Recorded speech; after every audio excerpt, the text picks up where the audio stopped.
Bonjour à tous les amis et bienvenue dans ce nouvel épisode du Podcon. Cette année, la Marine nationale fête ses 400 ans. Fondée sous Louis XIII par le cardinal de Richelieu, celle qui a pour devise honneur, patrie, valeur et discipline aura représenté la France sur toutes les mers du globe. Aujourd'hui, pour parler de son histoire passionnante, mais aussi des défis qu'elle rencontre actuellement au niveau politique et au niveau technologique, nous recevons Jean Baudouin. Bonjour à vous. Merci de me recevoir.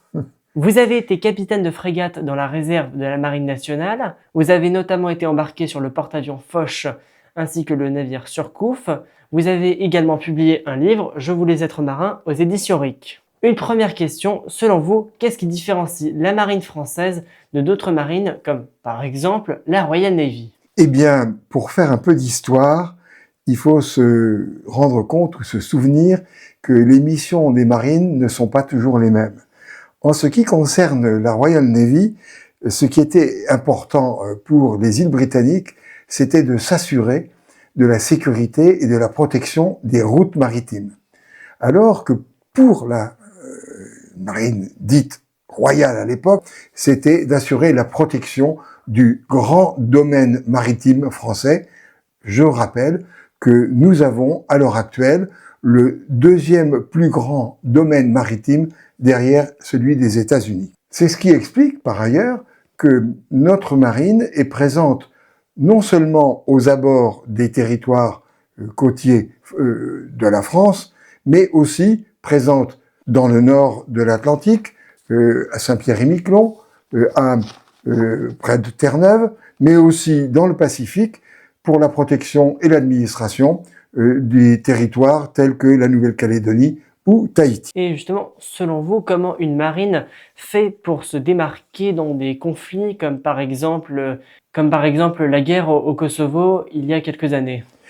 Alors, c'est un peu particulier parce que dans le cas de la guerre du Kosovo, il y avait un groupe allié aéronaval relativement important, composé des Français, des Britanniques, des Américains et de d'autres pays. La base du commandement était à bord du porte-avions Foch. Ce groupe aéronaval était commandé par l'amiral Koldefy, et il avait sous son autorité une flotte relativement importante qui était composée de différents bâtiments. Les Américains, à l'époque, avaient la volonté de procéder à une espèce de punition des Serbes en faisant un tapis de bombes. Mais ça ne s'est pas produit parce que l'amiral Koldefy s'y est violemment opposé. Dans un cas comme celui de la guerre au Kosovo, chaque marine apporte sa compétence spécifique, ce qui lui est propre. Donc on ne peut pas dire que l'on est démarqué les uns par rapport aux autres. Et justement, maintenant, une question très très historique. Pensez-vous que si Napoléon Ier avait bénéficié d'une meilleure marine, est-ce qu'il aurait pu dominer les mers comme il a dominé la terre?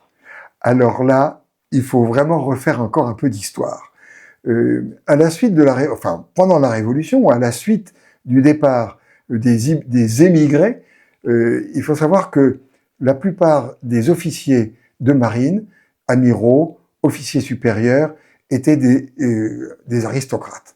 Ils ont quitté la France. Et nous nous sommes retrouvés, nous, en France, avec un encadrement marine, un encadrement militaire qui était un peu plus faible que ce que représentait la Grande-Bretagne avec la Navy. Ça a été vraiment terrible parce que il n'y avait plus de personnages à assurer les commandements identiques à ceux que l'on avait sur Terre.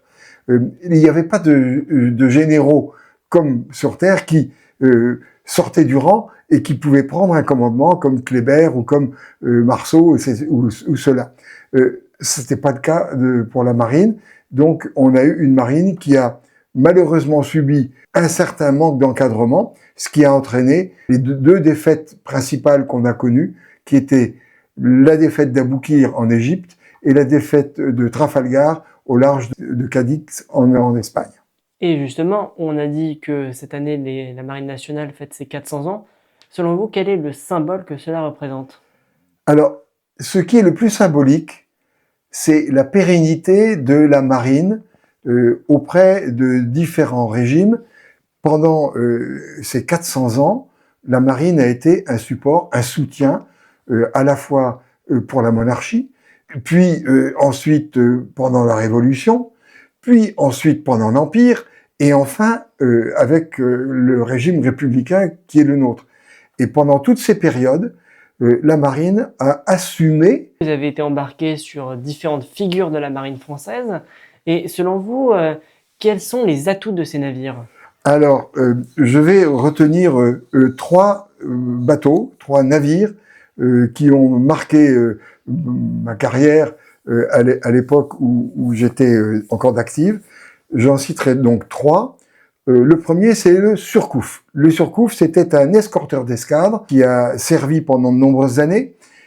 C'était un navire à la fois très efficace, puissant, rapide, extrêmement capable d'apporter un soutien permanent. Malheureusement, ce bateau, peu de temps après mon débarquement, a été coupé en deux par un pétrolier soviétique dans la préparation d'un défilé d'une revue navale en Méditerranée. Le deuxième grand bâtiment sur lequel j'ai embarqué, c'était le Foch, un porte-avions qui était le jumeau du Clemenceau. Un porte-avions, c'est 2500 marins à bord. C'est un bateau qui a servi pendant une quarantaine d'années. Il a servi essentiellement dans des opérations dans l'océan Indien et en Méditerranée orientale. Il a été vendu au Brésil. Les Brésiliens n'ont jamais vraiment réussi à utiliser ce bateau à hauteur de ses capacités. Il a été victime de plusieurs incendies et en définitive, les Brésiliens ont décidé de le couler au large à 350 km des côtes brésiliennes, par le fond, par 5000 km de fond, et malheureusement, il est en train de polluer l'océan. Le troisième bateau important, c'est un bateau qui a été désarmé il n'y a pas tellement longtemps, c'était la frégate anti-sous-marine de Grasse. C'est un bateau qui était équipé d'un sonar remorqué, une espèce de grande unité qui était tirée par le bateau, et qui pouvait repérer des sous-marins à relativement longue distance. Le bateau était équipé aussi d'un hélicoptère qui pouvait intervenir en surveillance et même en cas d'opération. Ce bateau-là, c'était un bateau très rapide, 32 nœuds, qui était capable, très marin. Alors, quand on dit très marin, ça veut dire que il suit très facilement les ondes marines. C'est-à-dire que c'est un bateau qui... ça secouait à bord. Moi, j'ai été embarqué dans un coup de vent. Je peux dire que il n'y avait pas grand monde qui tenait vraiment la route. Et il y avait un certain nombre de personnes qui avaient le mal de mer. Et c'était un bateau aussi qui assistait, en tant que frégate, qui assistait les forces aéronavales. Donc, il a escorté le porte-avions Charles de Gaulle et aussi, il assure la sécurité aérienne et sous-marine lors des sorties des sous-marins nucléaires qui vont quitter le goulet de Brest pour prendre leur position au large. Dans une dizaine d'années, nous aurons un nouveau porte-avions et on a annoncé qu'il sera équipé de l'intelligence artificielle. Qu'en pensez-vous ? C'est quand même satisfaisant de penser que le futur fleuron de la marine soit équipé des dernières technologies. Malheureusement, je ne connais pas très bien l'usage qui sera fait de cette intelligence artificielle, mais on peut penser que ce sera pour assister et anticiper un certain nombre de décisions qui vont être prises par l'équipage. Pour ma part, je suis un peu trop âgé pour avoir une bonne connaissance de ce type d'activité. Et selon vous, est-ce que la marine a toujours été au rendez-vous quand on a fait appel à elle dans différents conflits et batailles ? Je crois que oui. La marine, c'est une unité très complexe, en ce sens que elle a des missions qui sont d'ordre militaire, mais d'ordre aussi politique, aussi humanitaire, des missions environnementales. Par exemple, il faut recueillir des naufragés. Au moment où les boat people quittaient le sud-est asiatique, on a porté assistance. La marine nationale est capable d'endiguer des marées noires, hein, et aussi de pouvoir évacuer un certain nombre de personnages lorsqu'il y a, par exemple, des prises d'otages. On a vu la Marine nationale élitreiller des commandos marines à bord du Ponant, qui était un yacht à voile qui était dans le golfe d'Aden, attaqué par des pirates. La marine a apporté son assistance, on a droppé des commandos marines à bord, on repris l'autorité sur les pirates qui se sont enfuis, lesquels, s'étant enfuis avec des petits bateaux rapides, ont été rattrapés par les hélicoptères de la frégate qui suivait, et ils ont été, on va le dire, ils ont été canonnés à terre. Quel est votre top 3 des plus grandes batailles, et plutôt de préférence victoires, de la marine française? Alors, là on revient vraiment dans l'histoire et on va remonter au siècle de Louis XIV.